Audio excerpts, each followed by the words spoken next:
ಸ್ನೇಹಿತರೆ, ಇವತ್ತು ಕರ್ನಾಟಕ ರಾಜ್ಯ ಸರ್ಕಾರ ಬಡವರ ಬಗ್ಗೆ ಕಾಳಜಿ ವಹಿಸಿ ಒಂದು ರೇಷನ್ ಕಾರ್ಡು ಮಾಹಿತಿಯನ್ನು ಬಿಡುಗಡೆ ಮಾಡಿದೆ. ಇದರ ಉದ್ದೇಶ ಏನಂತೇಳಿದ್ರೆ, ಸುಮಾರು 5-6 ವರ್ಷಗಳಿಂದ ಅರ್ಜಿ ಹಾಕಿರ್ತಕ್ಕಂಥ ಬಡವರಿಗೆ ಇದುವರೆಗೂ ಕೂಡ ರೇಷನ್ ಕಾರ್ಡ್ ಕೊಟ್ಟಿಲ್ಲ. ಗ್ಯಾರಂಟಿಗಳ ಹೆಸರಿನಲ್ಲಿ ಇವತ್ತು ರೇಷನ್ ಕಾರ್ಡ್ ಕೇಳ್ತಾರೆ. ಆ ಬಡವರಿಗೆ ಇವತ್ತು ಇನ್ನೂ ರೇಷನ್ ಕಾರ್ಡ್ ಬಂದಿಲ್ಲ. ಮತ್ತು ರೇಷನ್ ಕಾರ್ಡು ತಿದ್ದುಪಡಿ ಮತ್ತು ಹೊಸ ಅರ್ಜಿ ಹಾಕಲಿಕ್ಕೆ ಅಂತೇಳಿ ಒಂದು ಅವಕಾಶವನ್ನು ಎರಡು ದಿವಸಗಳ ಕಾಲ ಒಂದು ಅವಕಾಶ ಕೊಟ್ಟಿದ್ದಾರೆ. ಅವಕಾಶದ ಆಧಾರದಲ್ಲಿ ನೋಡಿದರೆ ಬೆಳಗ್ಗೆ 11 ಗಂಟೆಯಿಂದ 12 ಗಂಟೆವರೆಗೂ ಕೂಡ ಹೊಸ ಅರ್ಜಿ ಸಲ್ಲಿಸಲಿಕ್ಕೆ ಅವಕಾಶ ಅಂತೇಳಿ ಹೇಳಿದ್ದಾರೆ. ಮತ್ತು 2 ಗಂಟೆಯಿಂದ 4 ಗಂಟೆವರೆಗೂ ತಿದ್ದುಪಡಿಗಳಿಗೆ ಅವಕಾಶ ಇದೆ ಅಂತೇಳಿ ಇವತ್ತು ಮಾಹಿತಿಯನ್ನು ಕೊಟ್ಟಿದ್ದಾರೆ. ಒಟ್ಟಾರೆಯಾಗಿ ಈ ರೇಷನ್ ಕಾರ್ಡ್ ಬಗ್ಗೆ ನಾವೇನಾದರೂ ನೋಡುವುದಾದರೆ, ರೇಷನ್ ಕಾರ್ಡ್ ಹೆಸರಿನಲ್ಲಿ ಕೂಲಿ ನಾಲಿ ಮಾಡ್ತಕ್ಕಂಥ ಕೂಲಿಕಾರರನ್ನು ಅಲೆದಾಡಿಸ್ತಕ್ಕಂಥ ಪರಿಸ್ಥಿತಿ ಇವತ್ತು ಸರ್ಕಾರ ಇವತ್ತು ಮುಂದೆ ಆಗಿದೆ.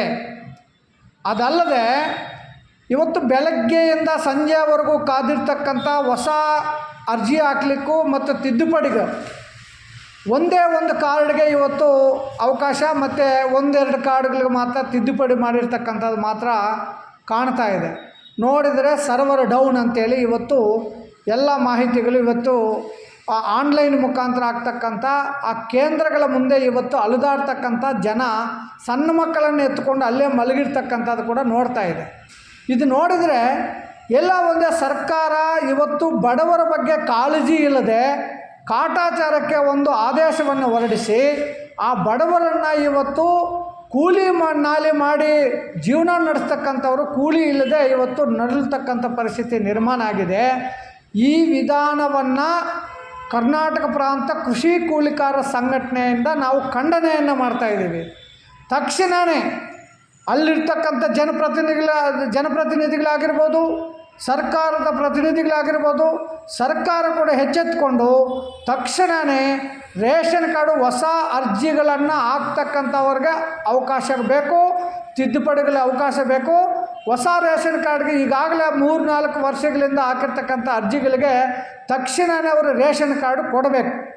ಅಲ್ಲದೆ ಇವತ್ತು ಗ್ಯಾರಂಟಿಗಳ ಹೆಸರಿನಲ್ಲಿ ಮಹಿಳೆಯರಿಗೆ ಇವತ್ತು ತೊಂದರೆ ಆಗ್ತಾಯಿದೆ, ಬಡವರಿಗೆ ತೊಂದರೆ ಆಗ್ತಾಯಿದೆ, ಓದ್ತಕ್ಕಂಥ ವಿದ್ಯಾರ್ಥಿಗಳಿಗೆ ತೊಂದರೆ ಆಗ್ತಾಯಿದೆ, ಹಾಸ್ಪಿಟಲ್ಗೆ ಹೋಗ್ತಕ್ಕಂಥವ್ರಿಗೂ ತೊಂದರೆ ಆಗ್ತಾಯಿದೆ.